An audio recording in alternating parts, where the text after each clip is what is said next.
KSV music ಚಾನೆಲ್ಗೆ ಸ್ವಾಗತ. ನಮ್ಮ ಇಂದಿನ ತರಗತಿಯಲ್ಲಿ ಚೆನ್ನವೀರ ಕಣವಿಯವರು ರಚಿಸಿರುವಂತಹ ಹೂವು ಹೊರಳುವವು ಎನ್ನುವಂತಹ ಭಾವಗೀತೆಯನ್ನು ಅಭ್ಯಾಸ ಮಾಡೋಣ. ಹೂವು ಅರಳುವವು ಸೂರ್ಯನ ಕಡೆಗೆ, ನಮ್ಮ ದಾರಿ ಬರಿ ಚಂದ್ರನವರೆಗೆ. ಹೂವು ಹೊರಳುವವು ಸೂರ್ಯನ ಕಡೆಗೆ, ನಮ್ಮ ದಾರಿ ಬರಿ ಚಂದ್ರನವರೆಗೆ. ಈರುಳಿನ ಒಡಲಿಗೆ ದೂರದ ಕಡಲಿಗೆ, ಈರುಳಿನ ಒಡಲಿಗೆ ದೂರದ ಕಡಲಿಗೆ. ಮುಳುಗಿದಂತೆ ದಿನ ಬೆಳಗಿದಂತೆ ಹೊರಬರುವನು ಕೂಸಿನ ಹಾಗೆ. ಹೊರಳುವವು ಸೂರ್ಯನ ಕಡೆಗೆ, ನಮ್ಮ ದಾರಿ ಬರಿ ಚಂದ್ರನವರೆಗೆ. ಜಗದ ಮೋಸೆಯಲ್ಲಿ ಕರಗಿಸಿ ಬಿಡುವನು ಎಲ್ಲ ಬಗೆಯ ಸರಕು, ಅದಕ್ಕೆ ಅದರ ಗುಣ ದೋಷಗಳಂಟಿಸಿ ಬಿಡಿಸಿ ಬಿಟ್ಟ ತೊಡಕು. ಹೊರಳುವವು ಸೂರ್ಯನ ಕಡೆಗೆ, ನಮ್ಮ ದಾರಿ ಬರಿ ಚಂದ್ರನವರೆಗೆ. ಗಿಡದಿಂದುದುರುವ ಎಲೆಗಳಿಗೂ ಮುದ ಚಿಗುರುವಾಗಲು ಒಂದೇ ಹದ. ಗಿಡದಿಂದುದುರುವ ಎಲೆಗಳಿಗೂ ಮುದ ಚಿಗುರುವಾಗಲು ಒಂದೇ ಹದ.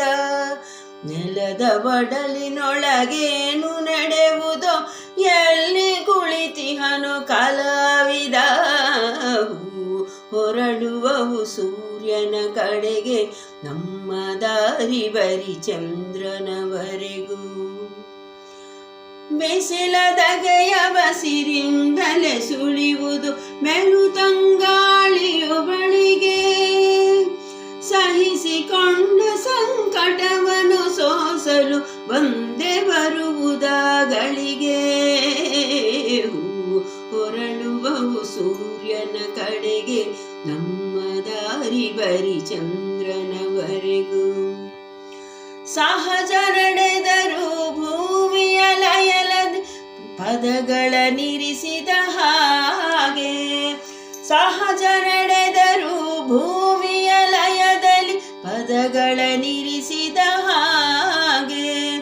ವಿಶ್ವದ ರಚನೆಯ ಹೊಳಹಿನಲ್ಲಿ ಕಂಗೊಳಿಸಿತು ಕವಿತೆಯು ಹೀಗೆ. ಹೂವು ಹೊರಳುವವು ಸೂರ್ಯನ ಕಡೆಗೆ, ನಮ್ಮ ದಾರಿ ಬರಿ ಚಂದ್ರನವರೆಗೆ. ಈರುಳಿನ ಒಡಲಿಗೆ ದೂರದ ಕಡಲಿಗೆ, ಈರುಳಿನ ಒಡಲಿಗೆ ದೂರದ ಕಡಲಿಗೆ. ಮುಳುಗಿದಂತೆ ದಿನ ಬೆಳಗಿದಂತೆ ಹೊರಬರುವನು ಕೂಸಿನ ಹಾಗೆ. ಹೊರಳುವವು ಸೂರ್ಯನ ಕಡೆಗೆ, ನಮ್ಮ ದಾರಿ ಬರಿ ಚಂದ್ರನವರೆಗೆ, ನಮ್ಮ ದಾರಿ ಬರಿ ಚಂದ್ರನ